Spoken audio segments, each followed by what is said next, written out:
बारे में, फ्लूइड्स थोड़ा बहुत आइडिया तो है, बताओ क्या होता है? Any substance which can flow, जो भी फ्लो कर सकता है। अच्छा, ये फ्लो करता है किसके कारण? अपने वेट के कारण। इसकी एक और खासियत है, बताओ क्या? कि ये किसी भी कंटेनर में किसी भी शेप में डाल दो, वही वाली शेप को ले लेता है। ये फ्लूइड होता है। जनरली हम फ्लूइड में दो चीजों के बारे में बात करेंगे, एक लिक्विड और एक गैस। जो ये पर्टिकुलर चैप्टर है हमारा हाइड्रोस्टैट्स जिसका नाम है ना, हाइड्रोस्टैटिक। तो फ्लूइड्स में बेसिकली हम पढ़ेंगे हाइड्रोस्टैटिक, हाइड्रोडायनेमिक्स, और बाद में हम पढ़ेंगे सरफेस टेंशन, विस्कोसिटी के बारे में। तो हाइड्रोस्टैटिक का यूज करते हुए हम लोग जनरली बात कर रहे होंगे लिक्विड की। फ्लूइड में गैस भी आती है, ध्यान रखना ये चीज का। क्या आती है? फ्लूइड की बेसिक डेफिनेशन बोलो, which can flow, any substance which can flow. तो फ्लूइड हमारे पास गैस भी कर सकती है और लिक्विड भी कर सकता है। जनरली इस चैप्टर में हम किसके बारे में डील करने वाले? लिक्विड, पहली बात। अब जो ये हमारे पास लिक्विड में भी हम बात करेंगे कि ये जो फ्लूइड्स होते हैं ना, ये फ्लो क्यों करते हैं, क्यों फ्लो करते हैं ये लोग, बताओ आंसर दो। हमारे पास जैसे सॉलिड होते हैं, लिक्विड होते हैं, गैस होते हैं, इन तीनों में ये फ्लूइड ही, जो लिक्विड और गैस वाला पार्ट है, यही क्यों फ्लोट करता है, सॉलिड क्यों नहीं करता है? जैसे ये सॉलिड है, ये रखा हुआ है, ये तो अपने आप नहीं बहेगा, लेकिन फ्लूइड को रख दो, अपने आप बहना स्टार्ट हो जाए। किसी भी इंक्लाइंड प्लेन पर अगर आप फ्लूइड को रख देते हो, छोड़ दो, किसी भी एक बूंद को छोड़ दो, वो अपना आप बहनी स्टार्ट हो जाएगी। बताओ ऐसा क्यों? एग्जैक्टली, क्योंकि यहाँ पे खेल खेलते हैं हम लोग इंटरमोलिकुलर फोर्सेस के बारे में। जो सॉलिड्स होते हैं ना, सॉलिड्स में जो इंटरमोलिकुलर फोर्सेस होते हैं वो बहुत स्ट्रॉन्ग होते हैं, बहुत स्ट्रॉन्ग। लिक्विड में थोड़ा सा वीक, और गैस में तो कतई वीक। तो जनरली जो ये फ्लो करते हैं because of weak intermolecular forces के बारे में बात करें। अच्छा, अब बच्चों जब हम बात करेंगे ना बेटा फ्लूइड के बारे में, तो हम एक आइडियल फ्लूइड के बारे में बात करेंगे। यहाँ पे आइडियल फ्लूइड, पहली बात, आइडियल फ्लूइड की एक दो प्रॉपर्टी होनी चाहिए, तभी हम जाके उसमें स्टडी करते हैं। तो आइडियल फ्लूइड की सबसे पहली प्रॉपर्टी है, ये इनकम्प्रेसिबल है। इनकम्प्रेसिबल का मतलब क्या है?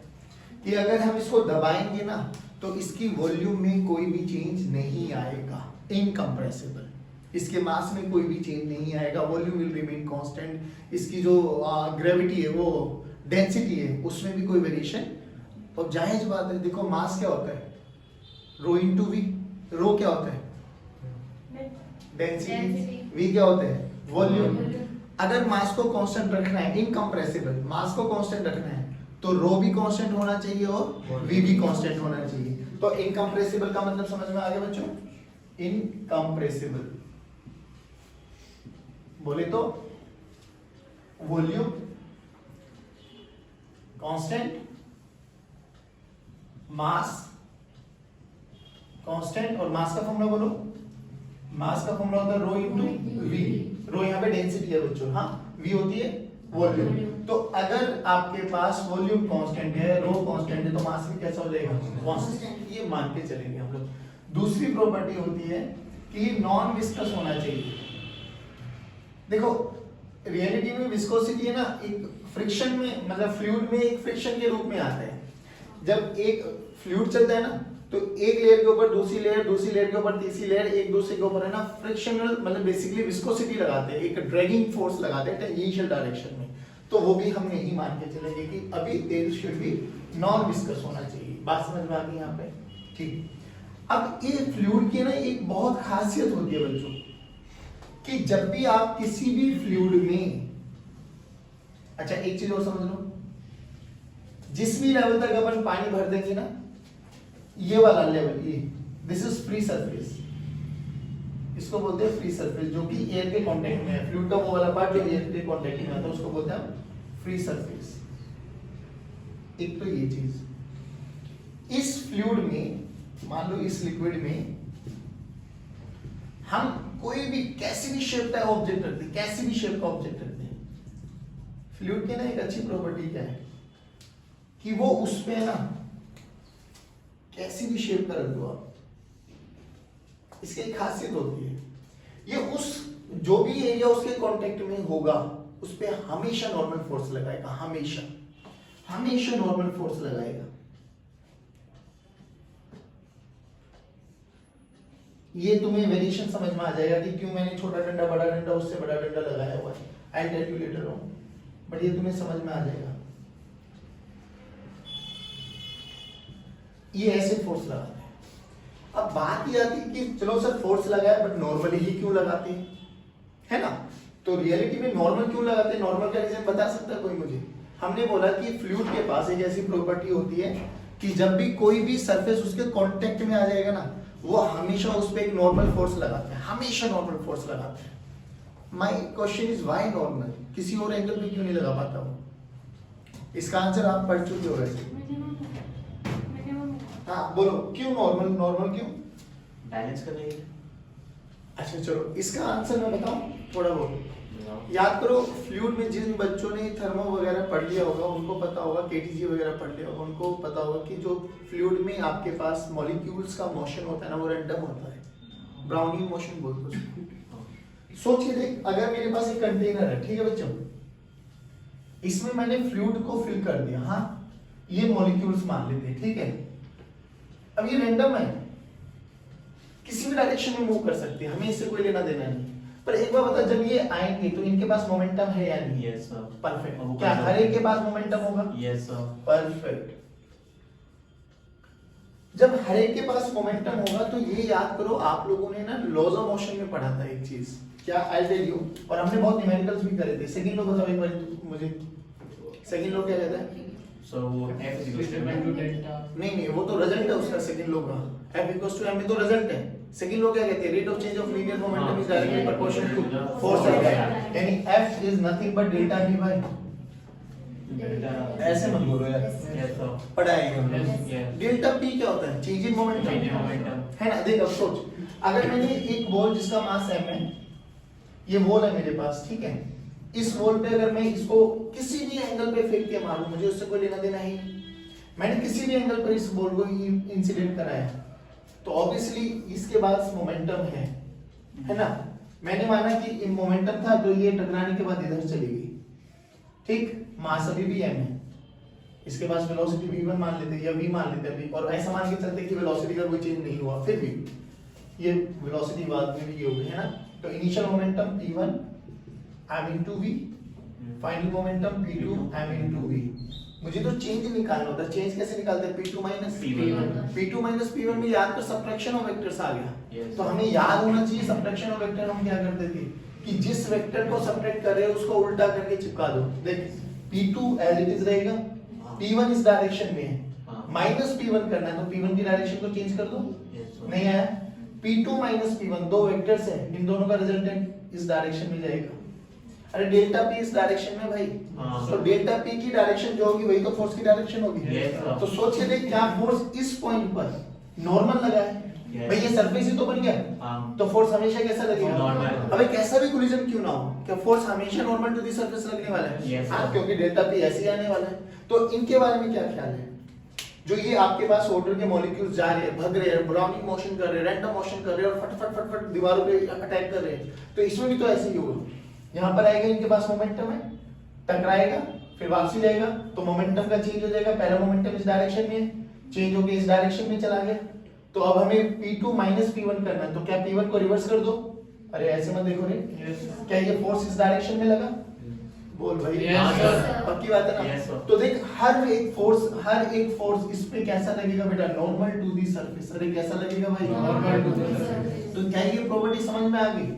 किताबों में लिखा रहता है नॉर्मली कि जो फ्लूइड होता है ना, उस पे एक प्रॉपर्टी होती है, क्या कि वो हमेशा कोई भी सरफेस के कांटेक्ट में आ जाएगा ना, उस पे एक नॉर्मल फोर्स लगाता है। क्यों नॉर्मल लगाता है? ओरिजिन समझ में आया? क्योंकि कोलिजन है बेसिकली। अब जब भी कोलिजन होगा तो rate of change of linear momentum वो हमेशा परपेंडिकुलर टू द सरफेस आने वाला है। पॉइंट नंबर 1 समझ में आया? अच्छा, ये जो सरफेस पे फोर्स लगा और फोर्स भी परपेंडिकुलर लगा, यहां से डिफाइन किया गया प्रेशर को। क्या डिफाइन किया गया? अब प्रेशर बोलो, प्रेशर को क्या डिफाइन किया गया? Perpendicular force per unit area. Perpendicular force per unit area, force का वो component which is perpendicular to the area. हां, सरफेस यू कैन सी। जैसे फॉर एग्जांपल मैं थोड़ा सा आइडिया दूं आपको, मैं बोलूं कि ये मेरे पास एक सरफेस है बच्चों, ठीक है, और मैंने एक फोर्स ऐसे लगाया F and A at an angle of theta, तो बोलो इसका प्रेशर लिखवा सकते हो क्या? हाँ, फोर्स के दो कंपोनेंट करो, बोलो ये फोर्स, थीटा कौन सा हो जाएगा? ये वाला, तो ये है F sin cos theta. F cos theta और ये एफ sin थीटा। बोल प्रेशर क्या लिखा जाएगा? एफ cos थीटा बाय इसका एरिया ऑफ क्रॉस सेक्शन ये मान लो नहीं आया बच्चों? आ गया। पक्की बात? एक चीज समझ में आई आप लोगों को? थोड़ा सा रिकैप करते हैं। हम लोग बात क्या करें? हम बात करें फ्लूइड्स के बारे में। Any substance which can float, और वो फ्लोट भी क्यों करता है? Because it's of its own wait, अपने ही वेट के कारण फ्लो करता है। फिर दूसरी चीज हमने क्या बोली कि इसकी दो प्रॉपर्टी और है, मतलब एक प्रॉपर्टी और है क्या, कि इसको किसी भी कंटेनर में कैसी भी शेप एंड साइज में डाल दो वो वैसी ही शेप एंड साइज लेके बैठ जाता है। फिर हमने बोला कि इस चैप्टर में हम बेसिकली जनरली, अच्छा एक चीज और ध्यान रखना आपको कि जब भी आप फ्लूइड्स के बारे में पढ़ोगे ना, रूम टेम्परेचर होना चाहिए। सोच के देख, सॉलिड लिक्विड में कन्वर्ट हो सकता है, कोई बड़ी बात नहीं है। जैसे जैसे टेम्परेचर का वेरिएशन कर दोगे तो सॉलिड लिक्विड में और लिक्विड गैस में कन्वर्ट हो जाता है।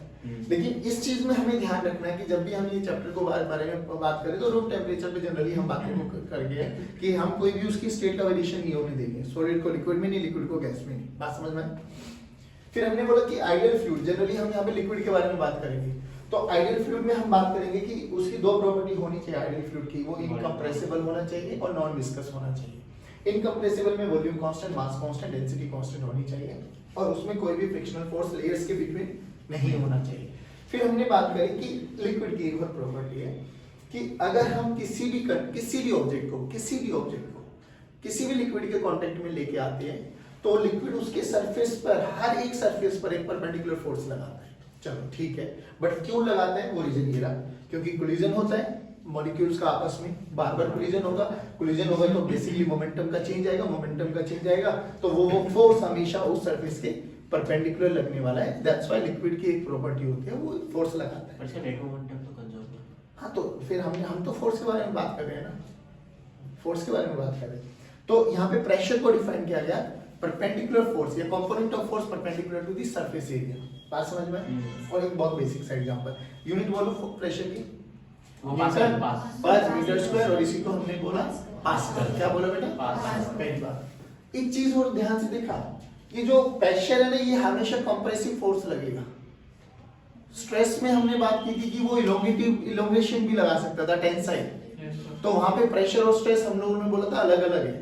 बात समझ में आएगी ना? ये हमेशा कंप्रेस करने की कोशिश करेगा, वो इलोंगेट भी करता था चीजों को। चलो, अब ये जब चीजें समझ में आ गई तो अब यहाँ पे ना बहुत बेसिक सी चीज होती है, जब बहुत जनरली आप देखोगे कि 1 एटमॉस्फेरिक प्रेशर। अब 1 एटमॉस्फेरिक प्रेशर क्या होता है? आई टेल यू, 1 atm जिसको हम नॉर्मली बोलते हैं 1 atm, वो ये होता है 1.013 into 10 की पावर 5 पास्कल। पास्कल को बेसिकली न्यूटन पर मीटर स्क्वायर। एक होता है, इसकी यूनिट होती है बार। वैसे तो जनरली ये बार और 1 atm लमसम सेम ही होता है, बट और प्रिसाइज करें तो वो 10 की पावर 5 पास्कल के बराबर होता है। ठीक है? प्रेशर को मेजर करने के लिए हम बैरोमेट्रिक ट्यूब वगैरह का भी यूज करते हैं। उसमें 76 सेंटीमीटर मर्करी ऑफ, मतलब हाइट ऑफ मर्करी कूलम भी आता है, मतलब कॉलम भी आता है, वो भी एक अलग अलग यूनिट है इसके लिए। जनरली देख एक बार 1 एटमॉस्फेरिक प्रेशर कितना होता है? 1.013 into 10 की पावर लमसम 10 की पावर 5 पास्कल ही मान के चल। सोच के देखिए, अगर मैं बहुत जनरली एक आइडिया दे रहा हूं आपको, मेरे पास एक बेसिकली मास है जिसका मास है 80 किलोग्राम। कितना बाबा? 80। ठीक है, मान लो मैं ही हूं 80 किलोग्राम का। मेरे से नॉर्मली बोला गया, मैंने इसको बोला हाँ भाई उठा मुझे, तो क्या मैं उठा देगा? मैं मना नहीं कर रहा कि ये नहीं उठा सकता। लड़कियों को बोलूंगा तो शायद उनके लिए थोड़ा सा मुश्किल हो जाएगा, लड़के आराम से उठा सकते हैं। क्या इनके लिए बहुत मतलब आसान चीज उठा पाना? 80 किलोग्राम, सोच के देख, ठीक ठाक वजन है। वेट बता कितना लगेगा? 80 into 10 800 न्यूटन। तो कोई भी बच्चा आएगा 800 न्यूटन को उठा लेगा, बट फिर भी मेहनत करनी पड़ेगी। ठीक है, ये क्या कह रहा है? ध्यान से देख, फोर्स निकालने का तरीका है P into A। Amitabh Bachchan की एक मूवी आई थी पाप, ऐसे याद कर लो। देख, अब मैंने एक इक्वेशन बनाई होगी, वो क्या इक्वेशन है? ध्यान से सुनना, ऐसे मत देखो, बताओ, आपने बताना। Force this is equals to mass, हाँ, and pressure is equals to power. नहीं, force is equals to power. अच्छा, हम हमसे एक्सपेक्ट करे थे, हम बताएंगे। हाँ। अच्छा। चलो, एक चीज और ध्यान रखना, ये A और ये सेम नहीं है। यहाँ पर ये एक्सेलरेशन होता है, और यहाँ पे ये cross cross section section। Area, बात समझ में आ गई? Yes. तो फोर्स के दो फॉर्मूले, पावर माँ बोले तो मास Mass into into velocity, power बोले तो Pressure pressure into into area area. of cross section। बात समझ में आ गई? एक चीज और, अब मैं नॉर्मली ये बात कर रहा हूँ कि देख उस 1 ATM को थोड़ा सा विजुलाइज करने की कोशिश करते हैं। मैं मान के चल रहा हूँ कि 1.013 को 2 मिनट के लिए नेग्लिजिबल मानो और 1 मान के चलो इसको, हाँ। तो 10 की पावर 5 न्यूटन पर मीटर स्क्वायर मुझे फोर्स कैलकुलेट करना है। मैंने कोई भी एक शीट उठाई 1 मीटर स्क्वायर की, 1 मीटर समझ गए बेटा, उसकी लेंथ और ब्रेड्थ 1 मीटर, तो ये 1 मीटर और ये भी 1 मीटर, कोई ज्यादा बड़ी नहीं है, 1 मीटर ये लेंथ होती है लमसम। तो इतनी लेंथ ले लो और इतनी ब्रेड्थ ले लो, तो ये 1 मीटर का एक टेबल बना ली मैंने, शीट बना ली, you can see 1 metre square, ठीक है। मैंने उसको एयर में रख दिया, एयर फ्लूइड है, और एयर जो उस पे प्रेशर लगाएगी वो इतना लगाएगी, 1 एटमॉस्फेरिक प्रेशर, ऐसे मैं देखना सही बोल रहा हूँ, ठीक है। तो ठीक है, अब इस पे जो प्रेशर लगेगा वो कितना लगा, 1 ATM, ठीक है 1 ATM। तो क्या आप इसमें फोर्स निकाल सकते हो? बिल्कुल निकाल सकते हैं सर, बोलो जल्दी। So 1 into 1। Force this is equals to 1.013 into 10 की पावर अच्छा पास 5 into 1 मीटर स्क्वायर, हाँ ये न्यूटन बन गया। देख कितना न्यूटन, One। लमसम 10 की पावर 5 न्यूटन। अब ये मैं यहाँ पे एक मीटर की शीट रख दूं, प्रेशर देख, फोर्स देख, इसको उठा सकते हो? ये नहीं उठाते हैं हम, कहाँ देख वो टेबल रखी तेरे पीछे, वो रखी देख प्रेशर के पीछे, मैं बोलूं टेबल उठा, नहीं उठा सकता। उठा सकते हैं। अब टेबल उठाना बहुत आसान है या मुझे उठाना बहुत आसान है? टेबल पर टेबल पे तो देख कितना फोर्स लग रहा है, ऐसे कैसे? और मेरे पे देख कितना लग रहा है, 80 और 800 मीटर। 880 into 10। तो ऐसा क्यों होता है कि भाई आपको उठाना सब थोड़ा सा डिफिकल्ट लग रहा है, इसको उठाना बहुत आसान लग रहा है, बट इस पे तो फोर्स इतना लग रहा है। अब आई टेल यू, देख ये जो शीट है ना भाई, इस पे फ्लूइड है ना, चारों तरफ से एक्ट करता है, और फ्लूइड की प्रॉपर्टी क्या होती है, परपेंडिकुलर लगाती है फोर्स।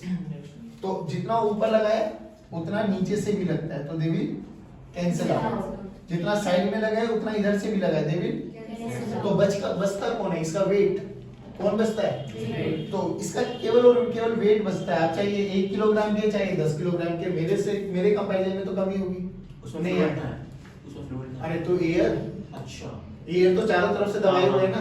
और अच्छा एग्जांपल बताता हूँ, अब ऐसी एयर मेरे पे भी प्रेशर लगा रही है, बट कभी हम ऐसे थोड़ी ना, नहीं मम्मी मैं नहीं जाऊंगा बाहर, क्यों, बाहर एटमॉस्फेरिक प्रेशर है, दबा देगा मुझे। अब मम्मी पागल, मम्मी भाई साहब रोने लगे, नहीं बेटे तू रह घर में, ऐसे थोड़ी ना होता है। फ्लूइड से तो हम घिरे हुए, बट ये पक्की बात है जितना ऊपर लग रहा है उतना साइड में, उतने नीचे से लग रहा है, तो हम पे कोई न्यूट्रलाइज, हम पे कोई फर्क पड़ता नहीं है। हम जो भी फील करते हैं वो अपना वेट के कारण ही महसूस कर पाते हैं। बात समझ में आई ना? अब एक चीज और बताओ, ये सबसे बेस्ट एग्जांपल, और तुम लोगों ने देखा भी होगा, फ्रूटी की बोतल नहीं देखते अपन, वो जो रेक्टेंगुलर शेप में आती है, बहुत क्यूबॉइड शेप में, बहुत प्यारी सी होती है ना, पीपा के ना हम क्या करते हैं, और हवा भरता है। हवा भर भी देते हैं। हवा भर दिया तो इसका मतलब क्या, वो चारों तरफ से देखो, अंदर भी हवा है और बाहर भी हवा है, तो बाहर से भी इतना प्रेशर लग रहा है और अंदर से भी इतना प्रेशर लग रहा है। तो जो क्यूबॉइड शेप होती है आपके पास, बड़ी है ऐसी ब्यूटीफुल सी, तो वो ऐसी रहती है, सही बोल रहा हूं ना? हाँ क्यों है ये ऐसी की ऐसी, क्योंकि अंदर भी एयर है बाहर भी एयर है, तो अंदर वाली एयर इस पे एटमॉस्फेरिक प्रेशर लगा रही है, बाहर वाली भी इस पे एटमॉस्फेरिक प्रेशर लगा रही है, चारों तरफ से कैंसिल आउट हो रहा है। अगर इसके अंदर तूने कभी नोटिस किया हो, कभी जो हवा हम भर भी देते ना, वो हवा को अंदर खींचो एक बार, ये एकदम सिकुड़ना स्टार्ट कर देती है। क्यों? क्योंकि जो अंदर वाला प्रेशर था ना वो तो कम, धीरे धीरे वैक्यूम क्रिएट कर दोगे, बिल्कुल ना के बराबर हो जाएगी। और जैसे ही वैक्यूम क्रिएट करा दिया, तुझे नहीं लगता एटमॉस्फेरिक प्रेशर बाहर वाला एकदम इसको खत्म कर देते हैं? हाँ ये रीजन होता है, नहीं आया समझ में? किसी भी छोटी सी क्यूबॉइड शेप ले लो, उसके अंदर वैक्यूम क्रिएट करा दो, और याद करो, कोई भी आपने नॉर्मली देखा भी होगा, वो जो ये आप लोग बादाम वगैरह लेके आते हो, जो एकदम वैक्यूम उसमें कंटेनर में होते हैं, वो एकदम ऐसा रहता है, क्रश टाइप का, एकदम टाइट, एक भी हवा नहीं है। और गलती से हवा पार्टिकल चला गया, फ्लूइड अगर उसके अंदर घुस गया, ये तो होते हैं एयर टाइट कंटेनर, हाँ अगर एयर गलती से चली गई तो वो नॉर्मली उसको चारों तरफ से वो कर देती है, बराबर कर देती है। ये होता है। लेकिन बात समझ में, थोड़ा बहुत बेसिक आइडिया पता लगा फ्लूइड के बारे में। अब फ्लूइड में एक चीज और पढ़ते हैं जिसको हम बोलते हैं डेंसिटी। देखो डेंसिटी में भी हम बात करेंगे रिलेटिव डेंसिटी की, अब रिलेटिव डेंसिटी क्या होती है? वो density upon density of solid और लिक्विड बाय डेंसिटी ऑफ कोई भी रेफरेंस। अभी रेफरेंस हमारे लिए कौन है? वाटर, और वो भी at 4 degree Celsius, if you remember. Water की डेंसिटी बोलो 1000 किलोग्राम पर मीटर क्यूब और 1 gram per centimetre cube. Generally हम 1 ग्राम पर सेंटीमीटर क्यूब में लेके चलते हैं, और 1 किलोग्राम पर 1 लीटर ये भी होती है। ये सब डेंसिटी होते हैं वाटर की। तो वाटर की डेंसिटी बोलो 1000 kilogram per metre. Density of water is 1 gram per centimetre cube, CC per centimetre cube. ये होती है डेंसिटी का फॉर्मूला बोलो मास वॉल्यूम। तो जो मेरे पास रिलेटिव डेंसिटी होती है ना बच्चों, relative density is defined as density of solid और liquid upon density of solid और लिक्विड डेंसिटी ऑफ सॉलिड और liquid divided by density of any reference point, और रेफरेंस पॉइंट हमारे लिए कौन है? वाटर। तो density of water, density by density का रेशियो है रिलेटिव डेंसिटी, या इसी को कभी कभार बोला जाता है स्पेसिफिक ग्रेविटी। क्या बोला जाता है? तो दोनों की यूनिट लेस है, ये स्पेसिफिक ग्रेविटी डायमेंशन लेस होती है, पहली बात। अब डायमेंशन लेस बहुत सारी क्वांटिटी आ जाती है आप लोगों की टर्म्स में, बोलो कौन कौन सी होती है? एंगल डायमेंशन लेस होता है, स्ट्रेन डायमेंशन लेस होता है, specific gravity dimension less quantity होती है। और भी कोई याद करो, मुझे भी 2-3 याद है। एंगल दे दिया, पहले सबसे पहले एंगल ही बोला था। Poisson ratio, strain by strain का रेशियो, बहुत बढ़िया, वेरी गुड, है ना? ऐसे याद रखने की बहुत सारी बेसिक क्वांटिटीज है। चलो अब मैं ये बोलूं कि किसी भी सॉलिड की डेंसिटी 2 है, किसी भी सॉलिड की स्पेसिफिक ग्रेविटी या रिलेटिव डेंसिटी 2 है, इसका मतलब क्या है? डेंसिटी ऑफ सॉलिड, देखो डेंसिटी ऑफ वो वाला सॉलिड, उसकी रिलेटिव डेंसिटी 2 दे दी है? तो लिखो formula, 2 equal density of solid, raw of solid is relative density कितनी है? 2 इनटू डेंसिटी ऑफ वाटर। यानी वो वाला सॉलिड वाटर के कंपैरिजन में ट्वाइस है, डबल है। बात समझ में आ गई? अरे नहीं है ऐसा। और वाटर की डेंसिटी कितनी होती है? 1 gram per centimetre cube. 1 gram per centimetre cube, 1 gram per centimetre cube. नहीं आया बच्चों? अब जनरली क्या होता है ना, इस रिलेटिव जो हमारे पास ये डेंसिटी का खेल होता है, ये डेंसिटी को देखते हुए ना, देखो क्या जनरली डेंसिटी या तो 1 से ज्यादा होगी या 1 से कम होगी। भाई वाटर की डेंसिटी 1 है ना, तो नॉर्मली या तो वो 1 से ज्यादा होनी है या 1 से कम। जैसे ऑयल की डेंसिटी 0.6 ग्राम पर सेंटीमीटर क्यूब है, 0.6, तो बता वाटर से कम है या ज्यादा है? कम। तो अगर मैं लिक्विड के ऊपर पानी डाल ऑयल डाल दूं तो फ्लोट करता है, नॉर्मली फ्लोट करता है ना, जिनकी डेंसिटी कम होती है नॉर्मली वो फ्लोट कर जाते हैं। सॉलिड है जनरली, अगर वो 1 से ज्यादा हुआ तो वो सिंक कर जाएगा, 1 से कम हुआ तो फ्लोट कर जाएगा। लेकिन कुछ सॉलिड ऐसे जो फ्लोट नहीं, जो सिंक नहीं करते, फ्लोट करते, जैसे वुड है आपके पास, देखा होगा आप लोगों ने। क्यों करता बताओ? क्योंकि वुड में ना बहुत छोटे वो होल्स होते हैं जिसमें एयर्स वगैरह होती है, तो जनरली वुड एक सॉलिड होने के बावजूद भी वो उस पर फ्लोट कर सकती है, कोई बड़ी बात नहीं। बट अभी के लिए इतना याद है कि रिलेटिव डेंसिटी क्या होती है? Density of solid upon density of water. और डेंसिटी ऑफ वाटर जनरली हम 1 ग्राम पर सेंटीमीटर क्यूब लेके चलेंगे, है ना? और अगर उसमें आ जाएगा तो 1000 किलोग्राम पर मीटर क्यूब, ऐसे लेके चलेंगे, कोई दिक्कत नहीं। अच्छा एक चीज और, अगर डेंसिटी किसी भी सॉलिड की 1 से ज्यादा आ गई, किसी भी सब्सटेंस की 1 से ज्यादा आ गई, तो जनरली वो सिंक कर जाएगा, कम आ गई तो फ्लोट कर जाएगा। बात समझ में आई? अब ये सब चीजें होने के बाद यहाँ पे आता है हमारे पास हाइड्रोस्टैटिक फ्लो। अब हाइड्रोस्टैटिक, अब ध्यान रखना, फ्लूइड के बारे में हम 2 चीजें पढ़ेंगे, one is hydrostatic, one is hydrodynamics. Hydrostatic में हम ये मान के चलेंगे कि फ्लूइड इज एट रेस्ट। जैसे बाल्टी में पानी भर दिया, रख दिया, बताओ इक्विलिब्रियम में है या नहीं? उसी बाल्टी को उठा के किसी गाड़ी के ऊपर रख दिया, गाड़ी चल रही है, बताओ पानी के बारे में, वो भी रेस्ट पर है।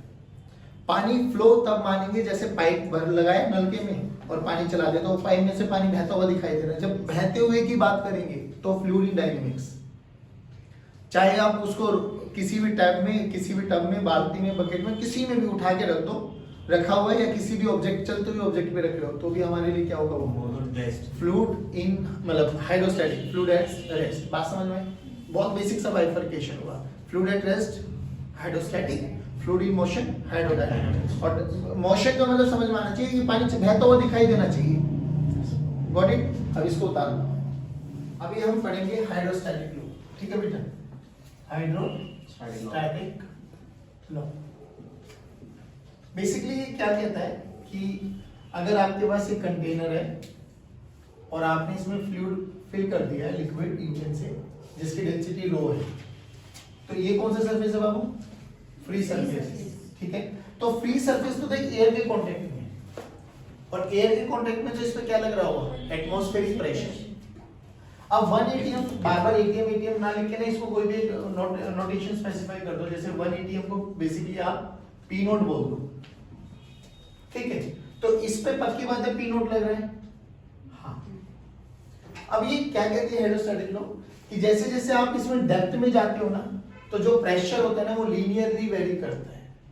मतलब अगर किसी भी पॉइंट पर, जनरल पॉइंट मान लेते हैं, ये पॉइंट ए मान लिया अपन ने और ये पॉइंट बी मान लिया, तो जनरली ये कहता है कि जो ये प्रेशर है ना, तो आप देखो फ्री सरफेस से कितना हाइट नीचे आएगा, लेट्स से h, तो पीवी क्या लिखा जाता है? PV this is equals to P not plus rho G H. अब ये प्रूव कर दो मैं कि ऐसा क्यों लिखा जाता है, बट ये होता है कि जैसे जैसे आप नीचे चलते चले जाओगे हाइट में, डेप्थ में, यू कैन से, तो प्रेशर लीनियरली इंक्रीज करता चला जाता है। अच्छा, ये बी पॉइंट है, मान लो सी पॉइंट है बाबा, बोलो सी पॉइंट पे मान लो ये हाइट h1 मान लेते हैं। अब जल्दी बोलो पीसी क्या लिखोगे?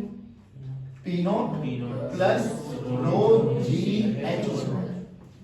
ये डी पॉइंट पे बोलो, ये h मान लेते, l मान लेते हाइट, हाँ, P not plus rho G this is equals to P not plus rho G H. ये हाइड्रोस्टैटिक लॉ कहती है, रियलिटी में ऐसा होता है। अब ऐसा क्यों होता है वो मैं थोड़ा सा प्रूव कर देता हूं। हमारा पी बी क्या है? प्रेशर और पी, हाँ, इस पॉइंट पे प्रेशर, और पी नॉट हमारा पी नॉट ये प्रेशर जो एटमॉस्फेरिक प्रेशर है, ठीक? अभी देखो, अब हाइड्रोस्टैटिक के बारे में बात करें बच्चों, और जी नॉर्मल है जी, तो आपके पास एक्सेलरेशन टू ग्रेविटी, मान लो इसमें फ्लूइड है, ठीक है? अभी हमसे बोला गया कि अगर हम बात करें कि ये कंटेनर ले लिया हम लोगों ने, किसी भी पॉइंट पे मुझे प्रेशर कैलकुलेट करना है, ठीक है ना? मान लो ये हमारे पास एक पॉइंट है और हम इस बी पॉइंट पे प्रेशर कैलकुलेट करना चाहते हैं। Now what to do? आप कैसे करें? कुछ भी मत करो, पहले तो ये बताओ ये हाइड्रोस्टैटिक है, यानी fluid at rest. Please come, आ जाओ आ जाओ।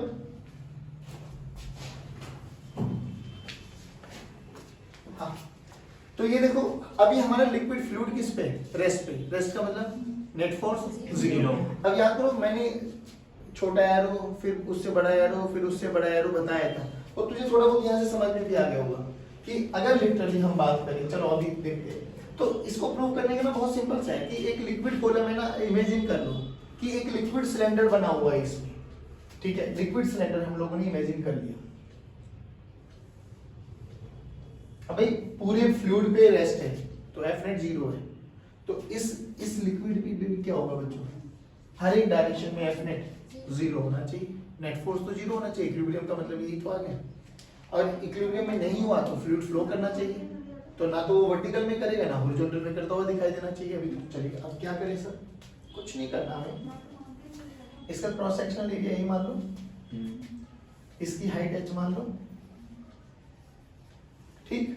तो फ्लूइड लिक्विड क्या करेगा? ध्यान से देखना, लिक्विड की प्रॉपर्टी है चारों तरफ से फोर्स लगाते हैं। मान लो ये हम लोगों ने एक सिलेंडर ले लिया, तो फ्लूइड पूरे के पूरे लिक्विड सिलेंडर ही ऐसे ऐसे ऐसे ऐसे ऐसे ऐसे चारों तरफ फोर्स लगाएगा, है ना, हर पॉइंट पर। अरे ये हम लोगों ने इमेजिन कर लिया। ऊपर पी नोट, नीचे मुझे नहीं पता कितना प्रेशर है, बट इतना तो पक्की बात है यहाँ तो पी नोट लगेगा और यहाँ पी लगेगा। श्योर? अब देखो ये पूरा का पूरा इसके कांटेक्ट में ना फ्लूइड की, तो फ्लूइड क्या करेगा? इस पे रेडियल डायरेक्शन इसकी नॉर्मल डायरेक्शन हो जाएगी। अब प्रेशर लगाएगा। अरे बोल भाई, देख ध्यान से, ये वाला प्रेशर इस वाले प्रेशर को, ये वाला प्रेशर इस वाले प्रेशर को, pressure into area cancel out कर देगा। यानी अगर मैं इसका टॉप व्यू बनाऊं, टॉप व्यू मतलब ये वाला पोर्शन, ध्यान से देखना, अगर मैं इसका टॉप व्यू बनाऊं ऊपर वाला, तो टॉप व्यू में ये मुझे एक सर्कल दिखाई देगा जिसके हर डायरेक्शन में रेडियली फोर्स लग रहा होगा, और वो एक दूसरे को क्या करता हुआ दिखाई देगा आपको? नहीं आया समझ? पक्की बात है। एक चीज हो, आप इस पॉइंट पर देखो प्रेशर, और इस पॉइंट पे देखो प्रेशर, और इस पॉइंट पे देखो प्रेशर। क्योंकि जैसे जैसे हाइट में नीचे जाते हैं तो प्रेशर बढ़ता है। अगर प्रेशर बढ़ेगा तो प्रेशर इनटू एरिया, फोर्स भी बढ़ेगा। तो याद करो ये छोटा एरिया बड़ा, मतलब बड़ा एरो, उससे बड़ा एरो, उससे बड़ा एरो, पता लग गया क्यों लगा रहा हूं मैं?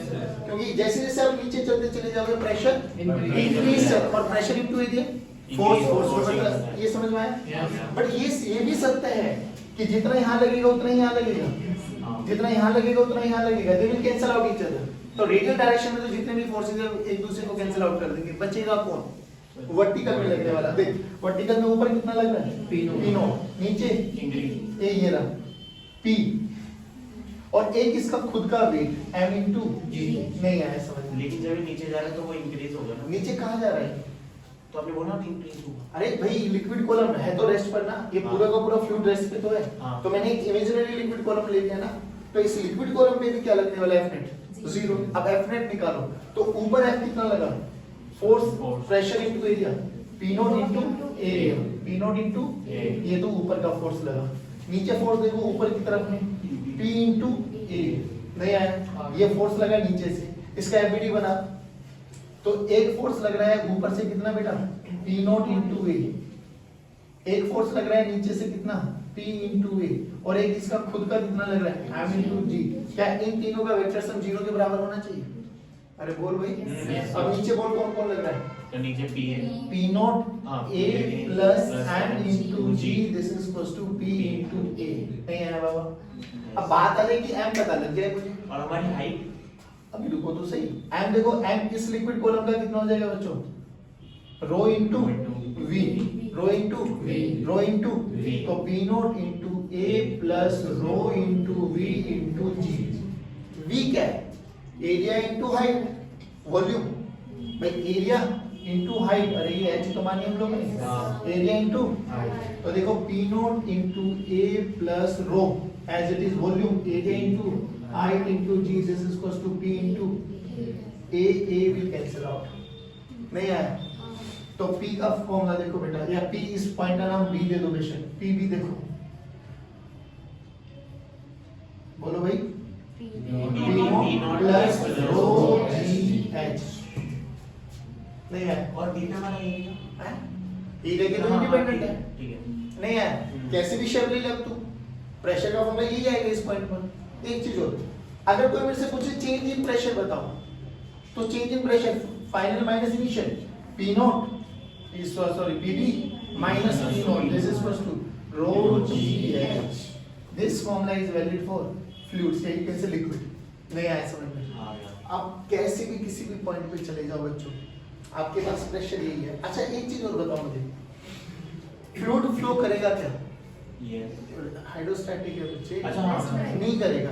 तो किसी इस हॉरिजॉन्टल लेवल पे देखो, हॉरिजॉन्टल लेवल का मतलब एक काले वाली लाइन पे देख, काले वाली लाइन पे E पॉइंट मान लो, काले वाली लाइन पे F पॉइंट मान लो, तो F का प्रेशर भी कितना होगा? जितना B का है। क्योंकि अगर प्रेशर का वेरिएशन आ गया तो फ्लूइड फ्लो कर जाएगा, प्रेशर का वेरिएशन आते ही फोर्स लग जाएगा, और फोर्स लग जाएगा तो फ्लूइड फ्लो करना स्टार्ट हो जाएगा। नहीं है? तो हॉरिजॉन्टल लेवल में प्रेशर क्या रहना चाहिए? सेम, अगर हाइड्रोस्टैटिक, अगर फ्लूइड एट रेस्ट है। क्योंकि अगर प्रेशर सेम है तो इस पॉइंट का फोर्स, इस पॉइंट का फोर्स, इस पॉइंट का फोर्स सेम है, तो F नेट 0 है, 0 है तो चलेगा। अरे नहीं आया भाई, पक्की बात। तो किसी भी फ्लूइड में एक हॉरिजॉन्टल लाइन पे प्रेशर क्या रहना चाहिए? सेम। और वर्टिकल में इंक्रीज करता चला जाएगा जैसे जैसे आप डेप्थ में नीचे चलते चले जाओगे, डिक्रीज करता चला जाएगा जैसे जैसे आप ऊपर आते चले जाओगे। नहीं आया समझ? दिस इज हाइड्रोस्टैटिक, मतलब थोड़ा बहुत आइडिया लगाने दो। पक्की बात। अगर आइडिया लग गया तो मुझे ना एक छोटे से क्वेश्चन का जवाब घर से सोच के आना। मैंने एक कंटेनर ये दिया बच्चों आपको, इसमें फ्लूइड भरा, डेंसिटी रो। एक कंटेनर की शेप ये दी मैंने, इसमें भी फ्लूइड भरा, डेंसिटी रो। ये हाइट मान लो, ये हाइट h, इसका ये वाला पॉइंट A, ये वाला पॉइंट B और ये वाला पॉइंट C। इसका भी ये वाला पॉइंट A, ये वाला पॉइंट B और ये वाला पॉइंट C। थोड़ा आगे ले लो, हाँ, ये वाला पॉइंट C। क्या बताना है? मुझे इतना बताना है क्या ABC हाई टचिंग मान लेते हैं।